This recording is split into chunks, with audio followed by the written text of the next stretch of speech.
G'day and welcome back to Mattivation Inc., where we talk about money and metals. Now, I've been away for a couple of weeks, which is why I haven't posted a video.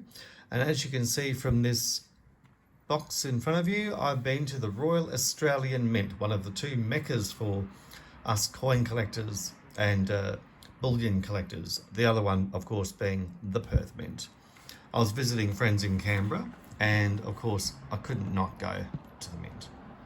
It was absolutely fantastic. I wandered around, had the best time looking at coins I didn't know existed, and I was in little coin collecting nerd heaven. Loved it, and I highly recommend you go to the Royal Australian Mint if you're ever in Canberra.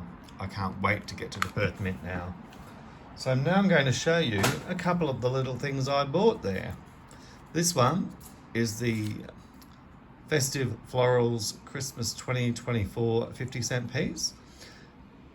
And the floral on there is the West Australian Christmas trees arranged in different patterns. It looks very nice.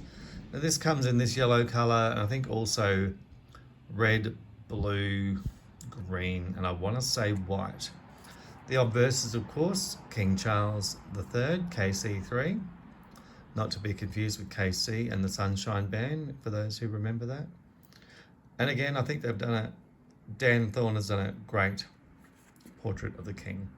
So that's that. While you're there, you get to mint your own coin, and I did this twice. You get a little C Canberra mint mark, and this is the Out of This World, which is celebrating Australia's involvement in the space game. You can see the astronaut there on Lifeline and a little map of the world with Australia down there as well. And of course the King on the back. The details, the design of the front was by E. Waterford.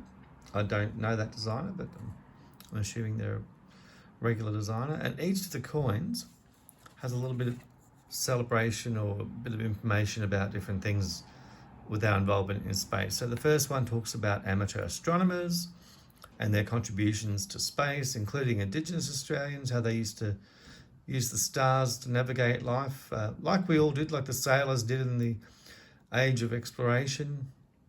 And also it talks about the contribution of amateur astronomers to the space age.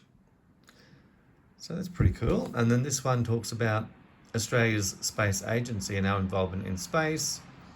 We all know about the Parkes telescope, and it just shows that we work with NASA, European Space Agency, the Japan Space Agency.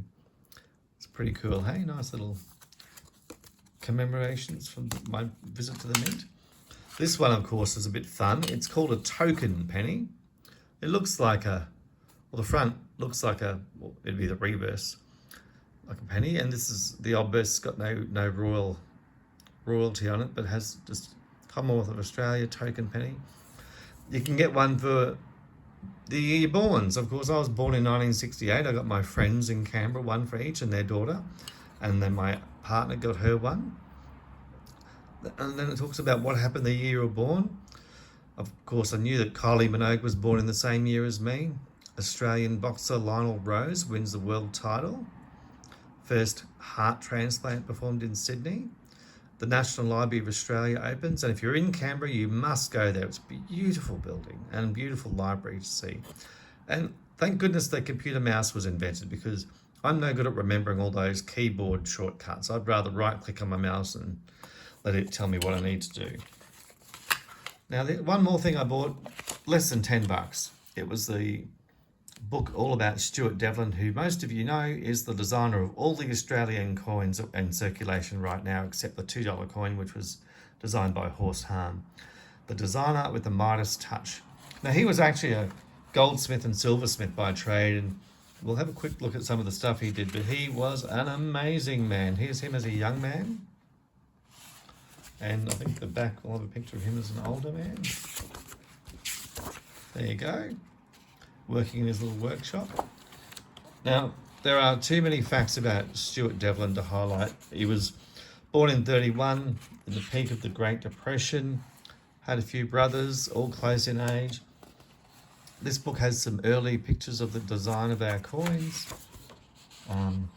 He designed these amazing silver teapots without handles, but they had a unique design on this surface on the bottom that enabled you to pick them up.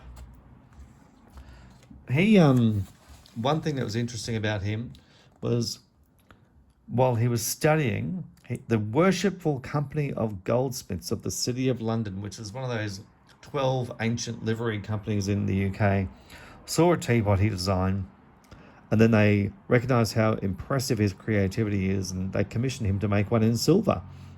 But until then, it was unheard of for a student to receive a commission from such an august body.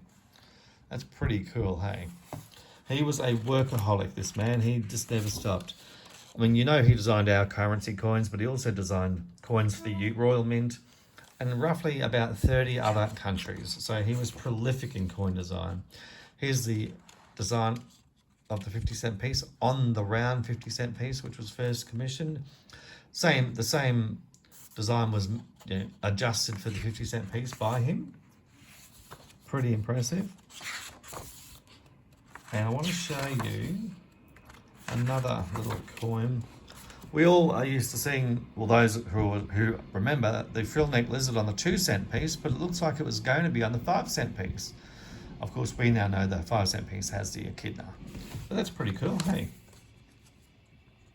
And what's another little fact I've highlighted here? Oh, yeah. So some of you may have heard of those famous Fabergé Easter eggs. Well, he designed his own range with gold and jewelry and silver. Look at that. Just amazing. So this egg is encrusted with carved amethyst, violets and diamonds, and opens to show a tiny vase of flowers made from semi-precious stones. Look at that, that's amazing. And there's some bees up the top here. Pretty clever guy. So anyway, I'm completely nerding out. I've read that book all the way through when I got home to my friend's house after the 9-year-old went to bed. And so there's my little souvenirs from my visit to the Royal Mint. I hope you enjoyed watching that and nerding out a bit with me. If you do want to go to the Mint, I highly encourage you. If you go to Canberra, go to the Royal Mint. Of course, now I've got to tick off the Perth Mint.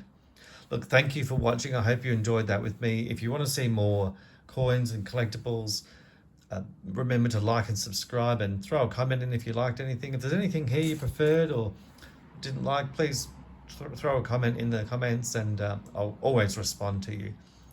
Well, thanks for watching and see you later.